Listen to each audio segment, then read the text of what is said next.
أهلا بيك يا صديقي الجميل في الحلقة رقم 10 من سلسلة تعلم اللغة الإيطالية للمبتدئين في 30 يوم. أنا بروم وأهلا بيك في قناة إيطاليانو فاتشيلمنتي. يلا بينا نبدأ على طول عشان ما نضيعش وقتك ولا وقت الحلقة. النهاردة يا شباب هنتكلم مع بعض عن شوية حاجات مهمين جدا.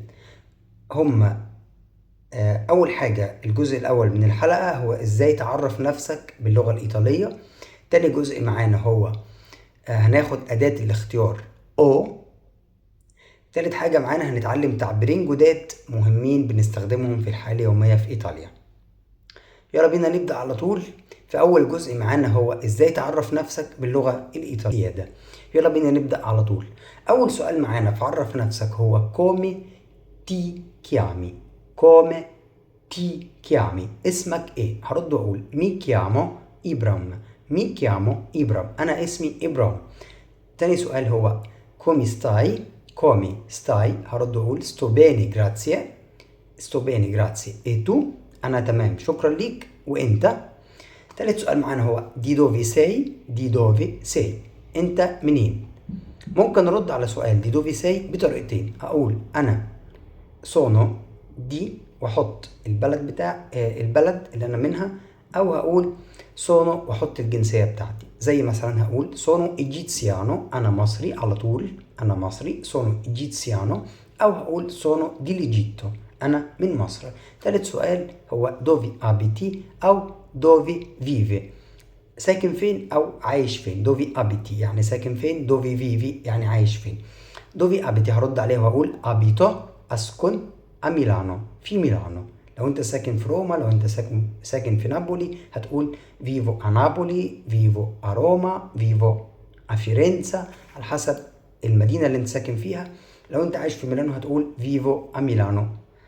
طيب لو ممكن ارد برضو واقول فيفو in Italia. فيفو in Italia، انا عايش في ايطاليا. لما باجي اقول انا عايش وعايز احط اسم الدولة بحط قبلها حرف الجر ان. لكن لو عايز اقول انا عايش وبعدين اقول المدينة احط قبلها حرف الجر فانا هقول فيفو ان ايطاليا، انا اعيش في ايطاليا. او انا اعيش في ميلانو هقول فيفو ميلانو، او ابيتو ميلانو. بعد كده السؤال اللي بعد كده معانا هو qual è il tuo lavoro. ده السؤال بتاع الحلقة اللي فاتت. هرد واقول sono un avvocato. sono un avvocato، انا محامي. وبالمناسبة انا فعلا محامي بس في مصر. عرف نفسك وقول لنا انت بتشتغل ايه. cosa ti piace. cosa ti piace، انت بتحب ايه؟ هرد واقول mi piace viaggiare، انا بحب السفر. mi piace leggere، انا بحب القراية. mi piace camminare، انا بحب المشي. وانت كمان قول لنا انت بتحب ايه، وعرف نفسك وجاوب على الست اسئلة دول. اول سؤال هو come ti chiami. come stai. di dove sei. dove abiti او dove vive. qual è il tuo lavoro. cosa ti piace. وبكده يا شباب نكون خلصنا مع بعض الجزء الاول من الفيديو بتاع النهارده. يلا ندخل مع بعض على الجزء الثاني على طول. في الجزء الثاني يا صديقي الجميل هناخد حاجه مهمه جدا، هي اداه الاختيار او. لو انا ببساطه هديك امثله عشان تفهمني على طول. لو انا عايز اقول لك انت بتحب ده ولا ده، ولا كلمه ولا، او بتحب ده او ده، كلمه او دي بنقولها ازاي بالايطالي؟ لو انا عايز اقول لك انت بتحب الشاي او القهوه، او بتحب الشاي ولا القهوه، هقول لك ti piace il caffè o il tè.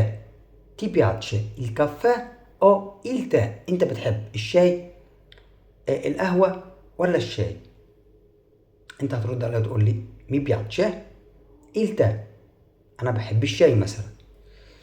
او ممكن اسالك سؤال تاني واقول لك vuoi un caffè o un tè. vuoi un caffè o un tè، عايز شاي ولا عايز قهوة؟ فانت ممكن ترد عليه وتقول لي voglio un caffè. voglio un caffè، انا عايز واحد قهوة.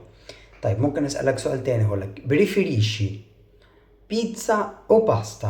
preferisci pizza o pasta، انت بتحب البيتزا ولا المكرونة؟ بريفيريشي يعني انت تفضل، انت بتفضل اكتر المكرونة ولا البيتزا. فانت ممكن تقول لي بريفيريسكو انا بفضل لا بيتزا، بريفيريسكو لا بيتزا انا بفضل البيتزا. او ممكن تقول لي الاتنين. هتقول لي الاتنين ازاي؟ وده تعبير جديد، توتي اي دو انا بحب الاتنين. وبكده يا شباب نكون اتعلمنا مع بعض أداة الاختيار أو. هي أداة سهلة وبسيطة بس لازم تكون عارفها، هتفرق معاك وانت بتتكلم الإيطالي. يلا بينا ندخل مع بعض على الجزء الثالث والأخير أو اللي قبل الأخير في الجزء الثالث يا صديقي الجميل من فيديو بتاع النهاردة أو من حلقة النهاردة هناخد مع بعض تعبيرين مهمين جدا. التعبيرين دول بنستخدمهم بشكل كبير جدا في الحياة اليومية في إيطاليا، ولما تستخدمهم في كلامك هيبينوا ان انت شاطر في الايطالي. اول تعبير معانا هو او بيزونيو دي انا احتاج الى. او بيزونيو دي انا احتاج الى، وبعدين تحط الحاجة اللي انت عايزها. زي مثلا او بيزونيو دي ايوتو، او بيزونيو دي ايوتو انا محتاج مساعدة. او مثلا ho bisogno di dormire انا محتاج انام. طيب لو انا عايز اسالك اقول لك انت محتاج ايه، هقول لك مثلا hai bisogno di qualcosa انت محتاج الى شيء ما. qualcosa يعني محتاج حاجه. انت او محتاج. محتاج دي qualcosa إلى شيء ما. فأنت ممكن ترد عليها وتقول لي non ho bisogno di niente. لو أنت مش محتاج حاجة تقول لي non ho bisogno di niente، لا شكرا أنا مش محتاج حاجة، أو لا أنا مش محتاج حاجة. non ho bisogno di niente أنا مش محتاج حاجة. وبكده يا شباب نكون اتعرفنا مع بعض على التعبير الأولاني اللي هو ho bisogno di aiuto، ho bisogno di dormire أنا محتاج أنام أو أنا محتاج مساعدة. أو hai bisogno di qualcosa أنت محتاج إلى شيء ما أو محتاج حاجة. فأنت ممكن تقول لي non ho bisogno di niente أنا مش محتاج أي حاجة.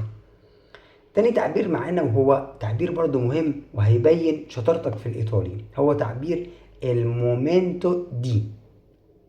المومنتو دي ده وقت كذا. لو أنا عايز أقول مثلا ده وقت الأكل هقول ده وقت. تعبير ده وقت هقوله إزاي؟ تعبير ده وقت هو المومنتو دي. المومنتو دي mangiare ده وقت الأكل. المومنتو دي mangiare. أو مثلا هقول ده وقت النوم هقول il momento di dormire. أو مثلا ده وقت المذاكرة هقول il momento di studiare. ده وقت المذاكرة. وبكده يا شباب نكون اتعرفنا مع بعض على تعبيرين مهمين، تعبير ho bisogno di أو il momento di أنا محتاج إلى، أو ده وقت كذا ده وقت الحاجة الفلانية. بكده يا شباب تكون حلقة النهاردة خلصت. مبسوط اني كنت معاكم. ما تنساش تدعمني بعمل اشتراك في القناة وتعمل لايك للفيديو، لان الحاجة دي بتفرق معايا وبتدعمني ان انا اكمل لو شايف ان الحلقات دي بتفيدك. وما تنساش تشارك مع اصحابك علشان غيرك